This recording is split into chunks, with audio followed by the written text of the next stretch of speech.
What is up, everybody, and welcome to another episode of Pot Scum. This is the podcast where, as you know, we dive into the deepest, darkest, murkiest waters with a plethora of legendary guests. I am, of course, your host, your bastard of ceremonies, the number one scumbag, Rex Ruger. I might be the number one scumbag, but the Rex is spelled with 3 X's. That's right, R-E-X-X. You might also know me as a.k.a. the King of Sleaze, a.k.a. the Hair Metal High Priest, and most importantly, Diamond David Lee Roth Jr. There he is right there. The hard science will soon prove it once and for all, but we all already know that you're looking at the son of glam, the front man for the band, just smoked several grams. I got a million fans. I'm your ice cream man, Mr. Wop Bop Bop Wop Bam Bam Shazam. Hot damn. Looking good, as always. Everybody in the house looking good. And that is, of course, made possible by, let me get it for you, the product that does it for the Roth clan, right here. Tonight's episode will also be brought to you by the Cake Vape Pen. My endorsement is, gets me fucked up. Smoke responsibly, kids. This is, of course, the No Frills podcast. You get no frills because you get thrills, and that's looking at me, coming here from the lush lavender lounge of love, and joined by my good buddy Keith Hernandez Puppet, who's very excited about tonight's episode. Very excited. Because tonight we got a good guest, man. I'm stoked. So stoked that I'm going to do some smoke. I don't even know what the fuck that even meant. But I am excited about tonight's guest. Let me give myself one more look because I got a real rock star coming in here, man. I don't know, man.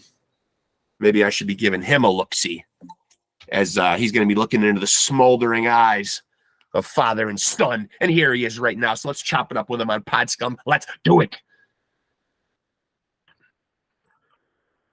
We'll get him in here. Hey, Mark Knight. How's it going, buddy? There he is.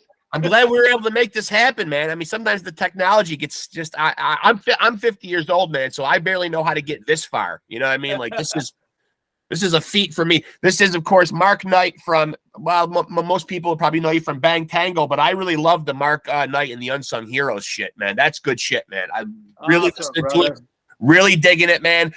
Before we dive into that, though, man, I just got so much shit I want to ask you about. First of all, man, I don't throw the masterpiece label around a lot, man. Psycho Cafe, on my end, man, that's always going to be a fucking masterpiece, man. But what really piques my curiosity and is get your take on why Bang Tango, and you may have been on record saying this before, why Bang Tango just didn't achieve the level of success. The songs were there, the look was there. You guys were doing the funk thing, which a lot of your peers were not adding that element to their music. Why? What happened? I would have to say, I have to put it on management, honestly. Yeah. The people that managed the band were well established, incredibly, gifted management. I mean, it was Danny Goldberg, and Anita Camerata.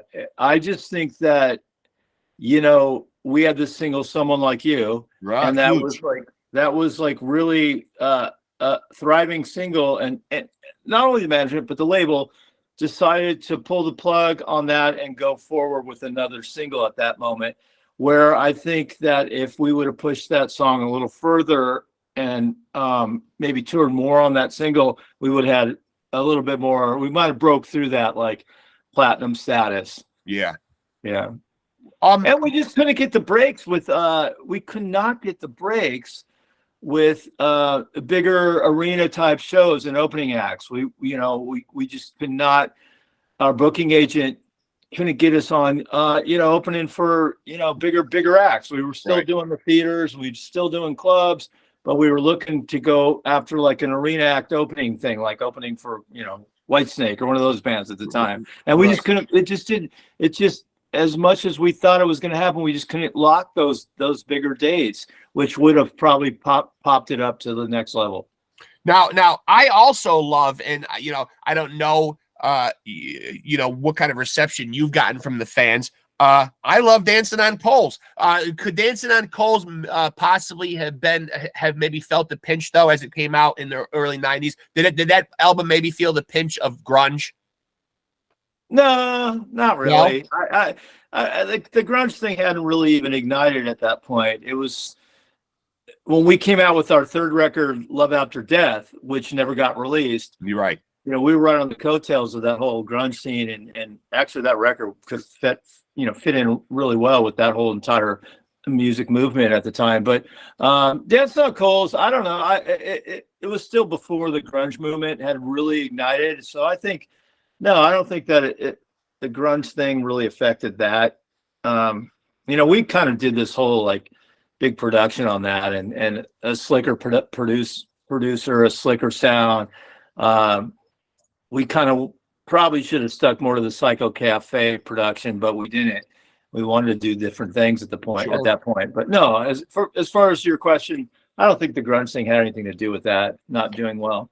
No, because I could, I could see Bang Tango being that kind of band though that is almost kind of transcends genres, where you guys could have just been relevant and fit in. I think just about in any era.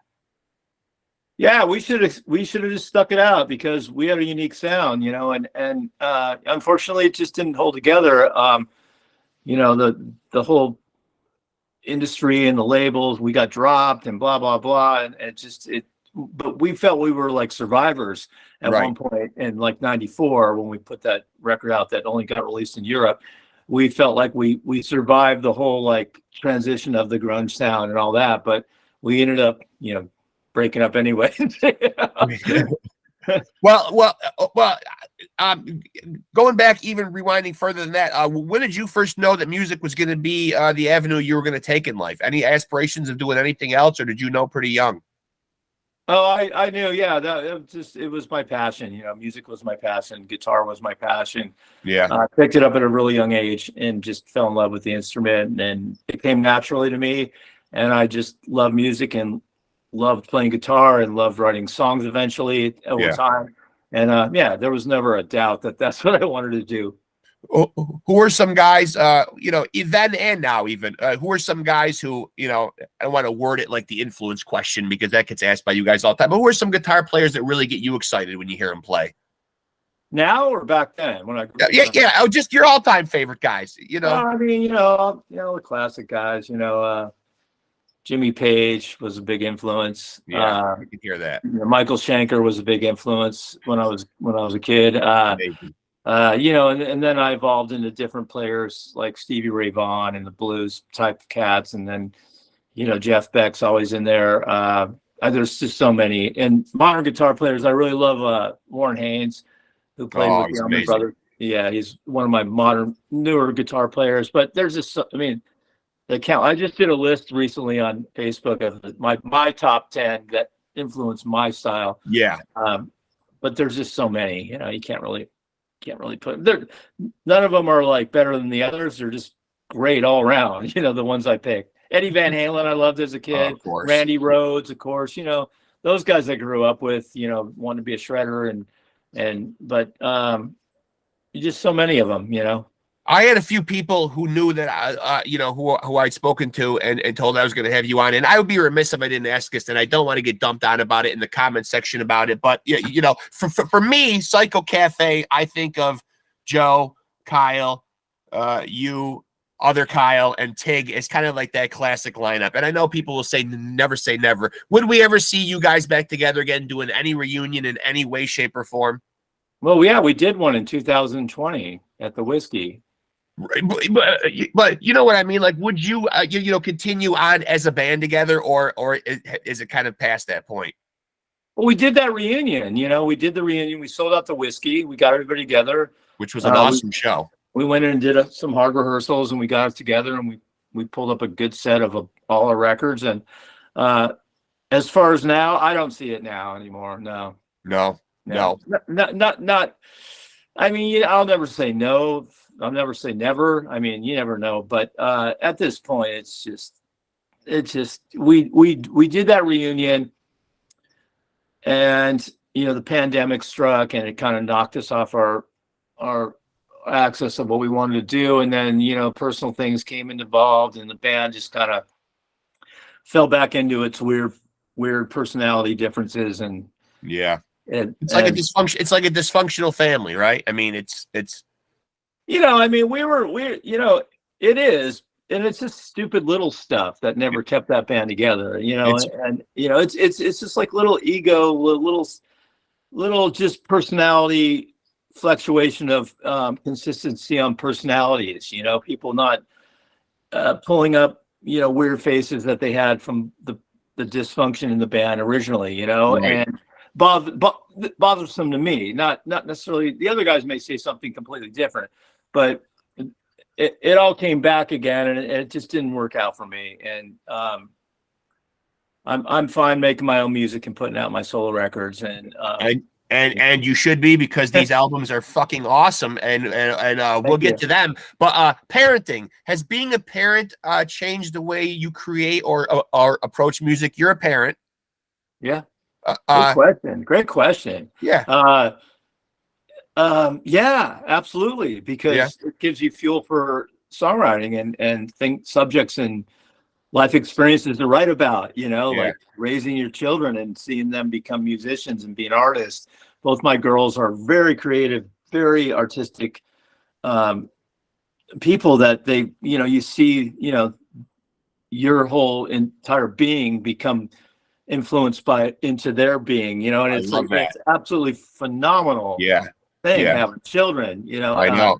I love that. I'm actually into grandfather mode right now, and I love I love just turning my granddaughter on. I have a 4-year-old granddaughter, especially, who's just really got an eclectic taste for music, and I just, certain things she'll want me to put. I designated a playlist just for her, and certain things when they hit her ears, I just love that wonderment that she gets hearing a song that just hits her a certain way, where she'll say, "Add that to my playlist." And it's all over the place. It's really all over the place. Like, she'll literally go from Paul Simon to Pantera. You know what I mean? It's been pretty cool just to watch that musical palette and that just kind of develop. Yeah, because music is unconditional. You just feel it, and if your parents feel it, then they're gonna feel it, and they're gonna relate to music just because they're gonna get that gene, and that they're gonna inherit that.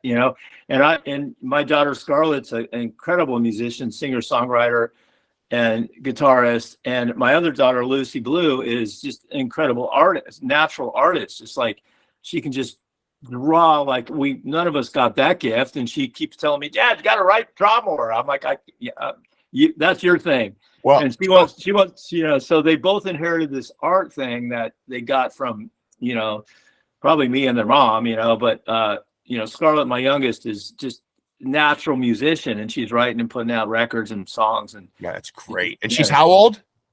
She's 21. And then and Lucy Blue's 24.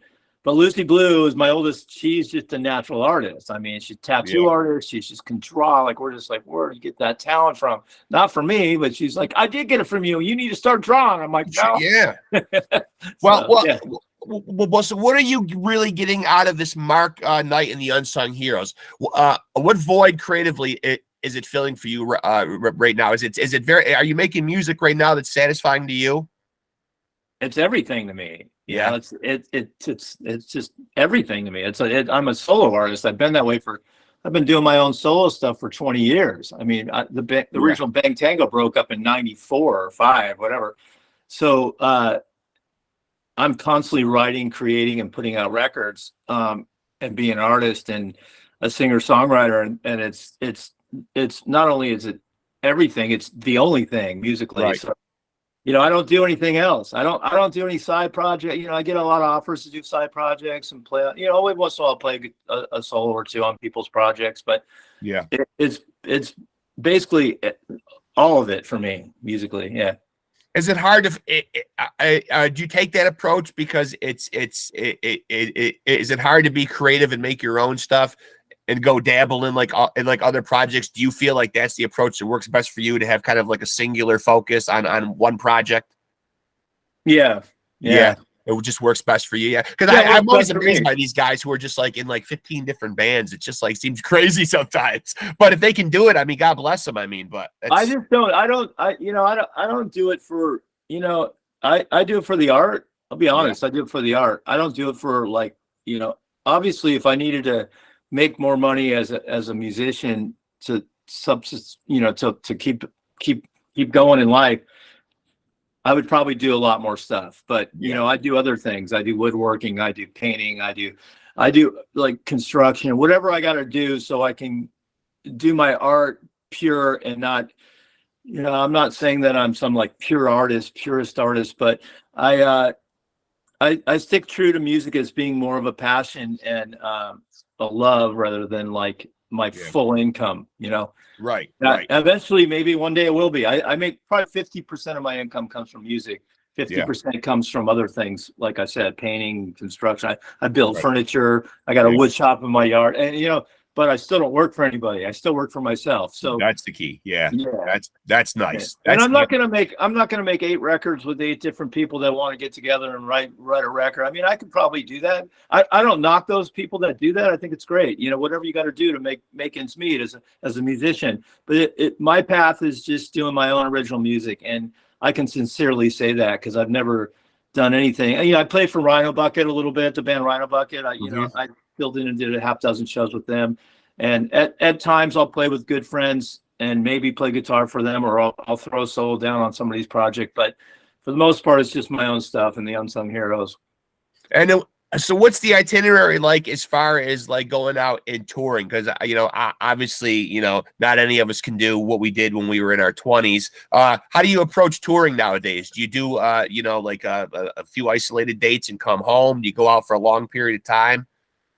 I did a lot of, like I do like I would say like I did a lot of runs in the South back maybe 2 or 3, 4 years ago, where I'd go out for 4 or 5 days and do a little run, and you know, because my music's real Southern kind of rock vibe, Americana style. So I'd go out there. I had a promoter out there that would take me out, and I do that 3 or 4 times a year, probably, you know, 4 or 5 days, and then come back home. That would be it. And then, you know, I do a lot of just local shows, you know, West Coast stuff. Actually going out to Milwaukee and doing a show in May with my band now, the 3-piece Unsung Heroes.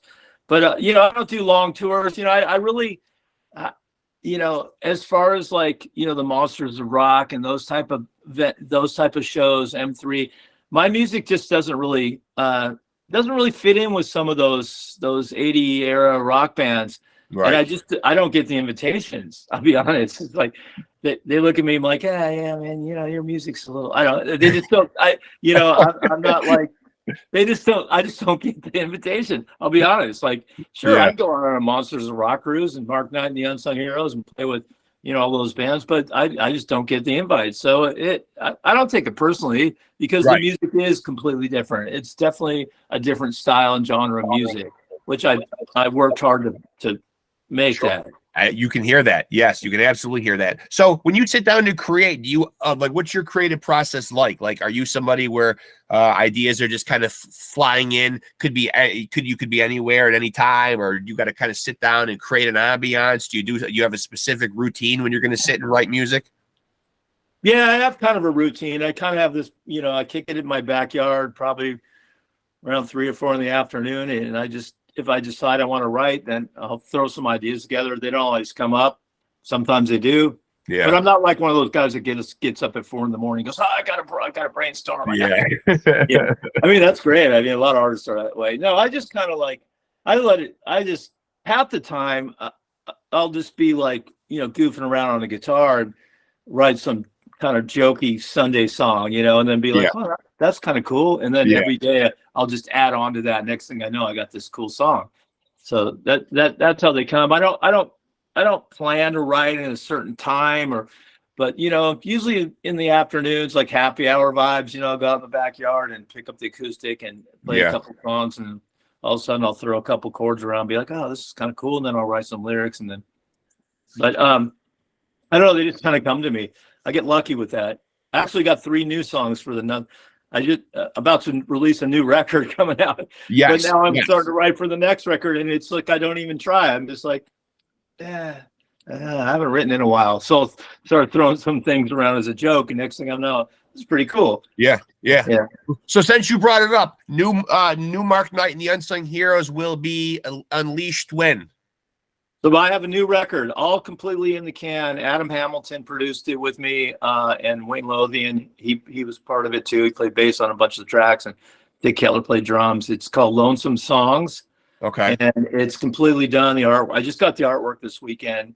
We're just coming off Days of a Dream, which was my last one, which I put out in 2021. So this one made another one. So we're looking at probably in June. I think we're hoping to release it in June. No exact deadline, but that's where it's heading. I take it you being you would probably think along the same lines as we're kind of from the same generation. Is that the release format that you like? Are you a guy that's always going to put out an LP? Obviously there's varying opinions now. People are hitting more EPs. It's a very singles driven. Did you still like putting out a long play, like a full length album? That's Yeah. Yeah, I do. And the reason for that is because like my daughter, she's 21. She puts out singles. A lot of the kids are doing. A lot of the younger generation. They are. For me, I think that's cool because it attracts the attention of somebody for one song. But I've grown up like loving records, like probably like you.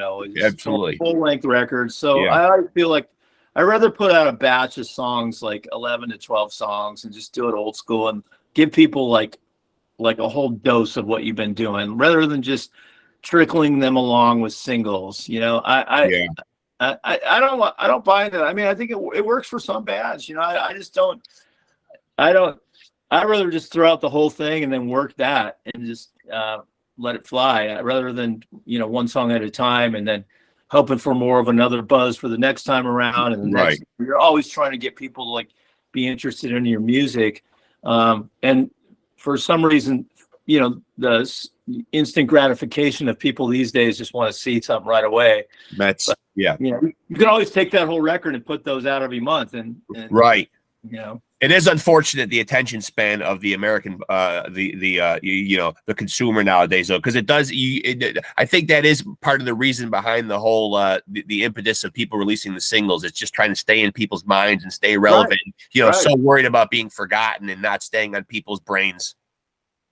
Yeah, I mean, how about you? Like when your favorite artist puts out one song, you want to hear more, right? Absolutely, yes. You go look it up, and they're like, "Oh, no record release for another 4 months." Right. But you got one song. But one song might fill the void for a minute. But you want to hear the whole record, right? Absolutely. And it was like a whole experience too. And I've talked about this on other episodes too. It was more than that. It was looking at the album artwork. It was opening up the gatefolds. It was reading liner notes and all that kind of stuff. It's even sad to see that the physical product is almost kind of dying out too, where everything is just on these streaming platforms. And, it's kind of sad. Yeah. Think about movies. Like, what if they gave you the best scene in a movie? I know. Like, well, what? We don't get to see the rest of the movie? Right. It feels like a trailer. Yeah, it kind of feels like a trailer. Like a trailer, yeah, those are the highlights. But even like if they took the best scene out of a movie that would like move people emotionally or whatever, and then they didn't show the rest of the movie, and the rest of the movie is going to come out like another year from now. You'd be infuriated. Yeah, you'd be pulling your fucking hair out.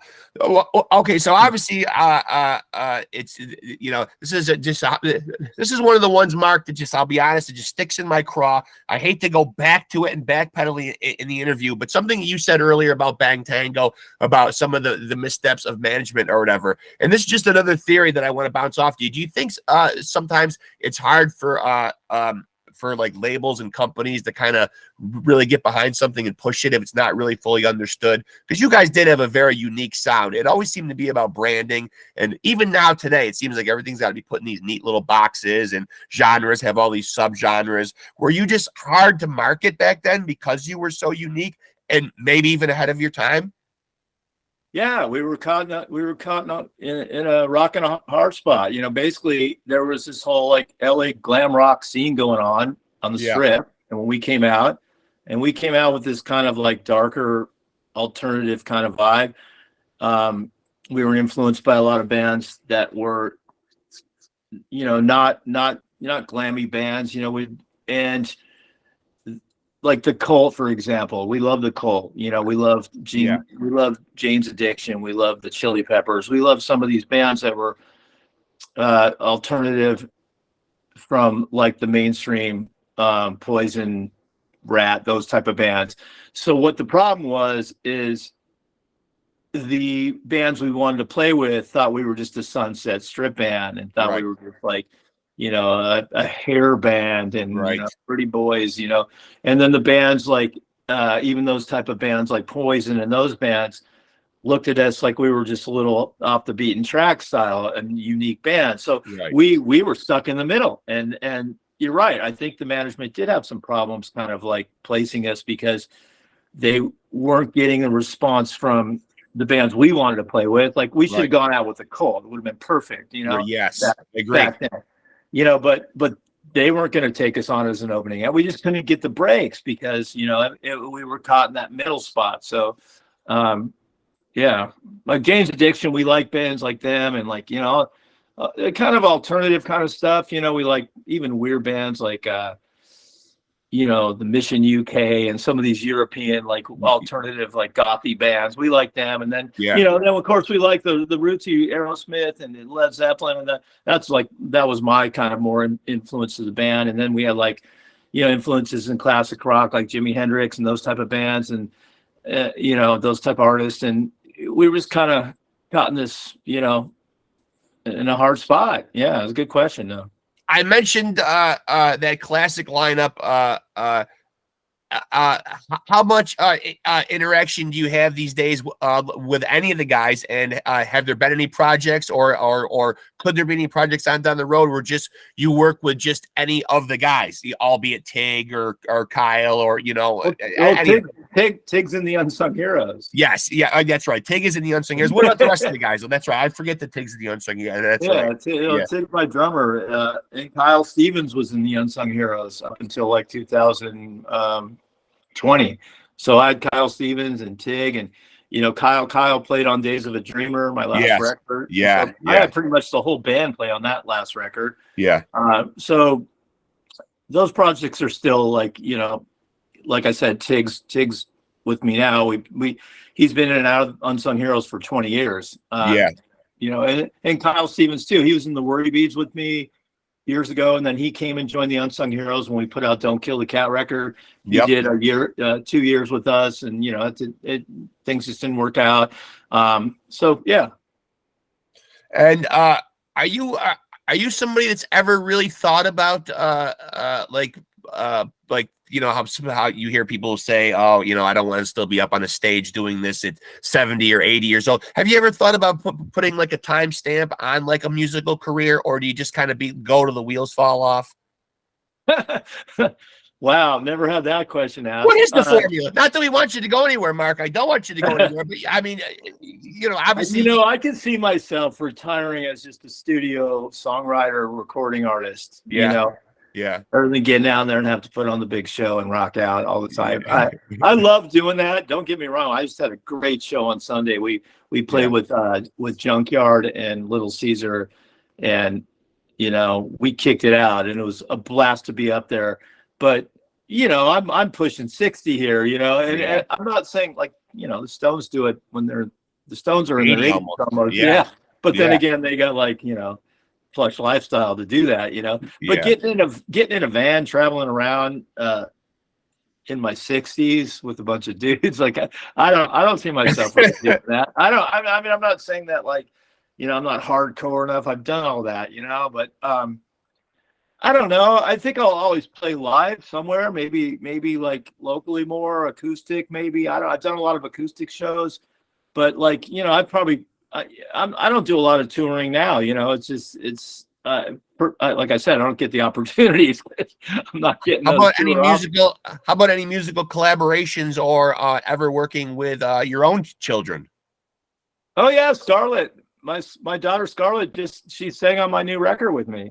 Okay. Yeah, there's a song called "I Do" where she sings with me, and she sings a verse of herself. She co-wrote it. So that's awesome. That's awesome. Yeah, we're collaborating. She actually sang on Days of a Dreamer, a song called Open Wounds. She sings some background on that. So she's coming into the fold with my music. And I help her on hers as well. As somebody who's also a fan of music, which, you know, obviously, you know, who's not, we're all fans. I have to ask you, I like to pose this question to people on here. What is your dip? By dip, I mean your desert island pick. You got one record that it's going to stay with you for the rest of your life on this fucking desert island. Oh man, that's a incredibly hard question. I mean, there's just so many. I mean, I would probably say something like Physical Graffiti, Led Zeppelin. Yeah. Or Exile on Main Street, the Stones. I realized the other night when me and my son had a conversation about this very question as to how hard it really is, because, you know, if you're someplace and you know, you're going to run the gamut of emotions, you kind of want, you know, you might not just want to hear angry music all the time or soft music all the time. Yeah. You know what I mean? It's very hard to find an album that encompasses all of it for you, that really, you know, runs the gamut of all the emotions. That Physical Graffiti Led Zeppelin record is just a classic. You That's know, one of the same with picks I've heard. Exile on Main Street, like the Stones record. I mean, you just can't beat that. It's all over the place emotionally, and it rocks. It has, you know, it's great songs. But yeah, probably those two. As a guitar player, yourself, obviously, anytime you take up any kind of endeavor like that, you know, you're always getting better. You're always improving. Where do you think in the last 5 years you've gotten better as a guitar player? Probably writing better parts for songs. I think I've gotten better at. Yeah. More musical parts rather than just, like, you know, abilities to shred licks and scales and, you know, combining. I think I've developed my ear as a producer or songwriter to make my guitar playing be more of a important part of a song, and those parts are where I've improved as a guitar player. Definitely. Yeah. Always evolving, right? Always evolving. Yeah. Just finding the right parts for the songs is like, it sounds super easy, but a lot of guys can't do it. They can play every lick in the book, but they just can't write the best part for the song. Right. And that's most important is the song, right? It's got to serve the song. Absolutely. Right. You know, otherwise it's outside of the box, and it doesn't matter how good you can play if you don't write good parts for the song. Right. So when the world went into shutdown mode during COVID, did you find that, I've asked other artists on here this too, did you find that a fruitfully abundant period for creativity? Did you get a lot of creating done, or, you know, some people just kind of, you know, maybe just took a pass and just didn't do anything at all, or recharged the batteries? What was that time like for you as an artist? I wrote a lot. I wrote a lot during that period, and the more I listen to the new record, I hear the reflection of those times and what people were going through, and it definitely reflected on my new record. So yeah, I spent a lot of time just thinking about what was happening and where I was and where people were, and I wrote about those things. Yeah, so yeah, it was effective as far as being creative, definitely. Do you think as you gotten older making music, like that the narrative is changing and the things you want to say in your music are a lot different? Always. You're always changing. You're not going to write about what you wrote 10 years ago. I mean, obviously you mentioned parenting, and you mentioned, you know, being introspective and thinking about the stuff people are going through with COVID. Anything else that's really coming out in your music these days? Well, you know, I kind of went back to like some old experiences of touring and stuff on this new one, and told some stories about things that I lived in the past. Yeah.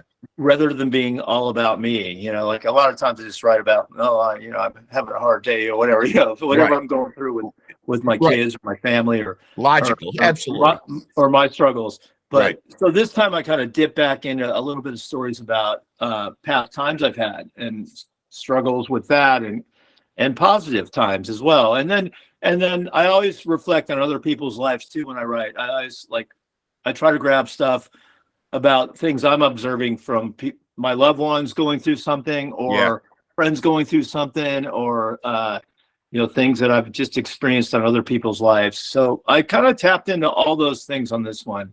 There's a lot of good stories on it. That's why it's called Lonesome Songs. Yeah. It's like Lonesome Songs, me writing these songs alone about some of the stuff I've been through and seen and witnessed. And so obviously your stuff's out on all the major platforms. If people want to find out what's going on with you, where can they find you? All the usual spots. Well, Spotify, Mark Knight and the Unsung Heroes is on Spotify. We got three records up on there.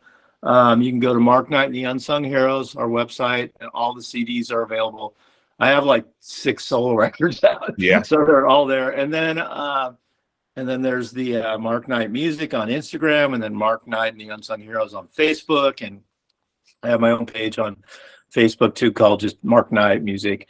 So he's out there, folks. If you can't fucking find him, you're the problem. You're the problem if you can't find him, for God's sake. Go to YouTube. Christ. You can go to YouTube. Type in Mark Knight and the Unsung Heroes. You'll get all our videos. You'll get all our music. You know, they put like all the singles up on YouTube. YouTube's a great way to find music as well. I put my episodes up on YouTube. Yeah, I love YouTube. I mean, I still swear by YouTube. I got an ad today in my email where someone, you know, obviously once you start doing podcasting, then people know and you're getting views and traction stuff. So then people start dangling offers. Hey, do you want to start doing your thing over on Spotify? I don't know. I started to get into it a little bit and it seemed like more of a fucking hassle than anything. Technical shit. Yeah, it started to get too technical for me. You hit the nail on the head. I started to get a little freaked out. Like, I don't know. I got a good thing going now. I know how to open my computer. I'm going to stick with it. Yeah, I know how to open the computer. I know how to open Google Meet. I know how to send the link. I'm good. Yeah. You know, perfect. You can't get too tricky. You can't get too tricky on us 50 somethings. You know, right? I mean, we didn't grow up in that era. Although we did grow up in an era when they did play videos on MTV, though. Thank God for that. That era seems. Where are you out of? Where do you? I'm in upstate. I'm in upstate New York. Oh, okay, cool. Yeah, my daughter's in Brooklyn, so it's still cold up here. It's still cold. Yeah, I know. Yeah, I'm still going out. But the measuring stick is if I'm going out to start the car before work in the morning, and I still am. So I don't give a fuck what that woodchuck or groundhog has seen. It's still winter up here, man. I know. I hear. We're going to the Midwest. We're going to Milwaukee in May, hoping the snow will finally. Are you someplace warm though? Did you reside someplace warm? Yeah, I live in California. I live in Los Angeles. Oh, that's right. Yeah. Well, I know we had a Pacific time. I know you told me you were Pacific time zone because when you're correlating these things, the time zone. I learned after doing this for after a couple of weeks. I'm setting appointments for interviews and I'm thinking like, fuck, there is a time zone out there though. You know, there are time differences in the world. Yeah, there is.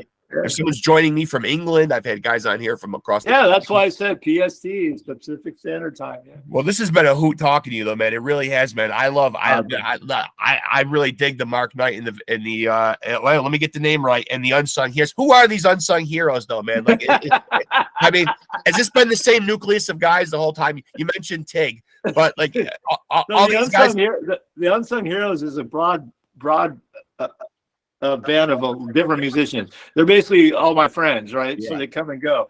Yeah. So Tig's been the band. Reed Downs from Rhino Bucket, Mark Ralia. Those guys were the original Unsung Heroes. And then everybody comes and goes because they got their schedules. But right now it's Damian Valentine on bass. He's playing with us. Wayne Lothian played bass for us. Dick Kettler and Shanowski. Well, I've just got all these different cats that I use. It's just kind of this big family that I bring in when I need them, and they all support my music and enjoy playing with me. So thank God I got these guys right. So right now it's Damian Valentine and Tig Kettler and me, which is a 3-piece. We just played 2 nights ago with Junkyard and Little Caesar, and it was slamming. So I broke it down just a 3-piece, but you never know. I might bring another guitar player in here or there. Yeah. So, yeah, so that's. If you need a front man, here I am, man. I mean, I'm obviously cut from the cloth of Diamond Dave back there, man. There you go, man. Diamond Dave. Damn, I just read Tone Master, Eddie Van Halen's book. How was it? Good. Tone Chaser. Check it out. Yeah, it was good. Absolutely crazy good. It was cool. Yeah. If you're a Van Halen fan, check it out. Yeah, absolutely love it. This has been a blast talking to you, Mark. I really appreciate you coming on, man. Thank you so much, man. Hopefully we can stay in touch, and when you got something cooking, we'll do this again, man. Right on, my man. Thanks for having me. Yeah, Mark. Thank you so much, brother. Thank you. Appreciate you. You got it. Have a good night. All right, later, man. Later. Now I get to watch you try to log off. This is the best part of the episode. No, I'm Yeah, I can't find the click button. Hey, thanks for having me, man. Yeah, you're welcome, man. Thank you. I appreciate it, man. All right. You have a good night. Yeah, you too, man. All right. Peace. Later.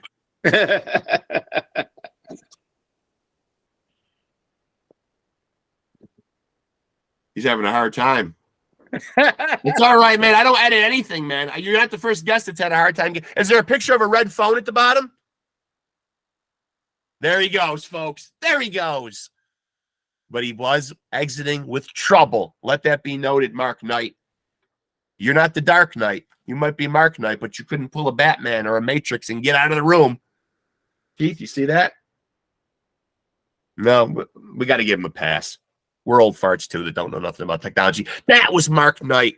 You might know him from groundbreaking, at least I think so, head of their time, great band, unable to be pigeonholed. The great Bang Tango. 1989's Psycho Cafe is a fucking bona fide masterpiece. You heard that here on Pod Scum. Now he's doing his own thing. Mark Knight and the Unsung Heroes. Do go check them out, man.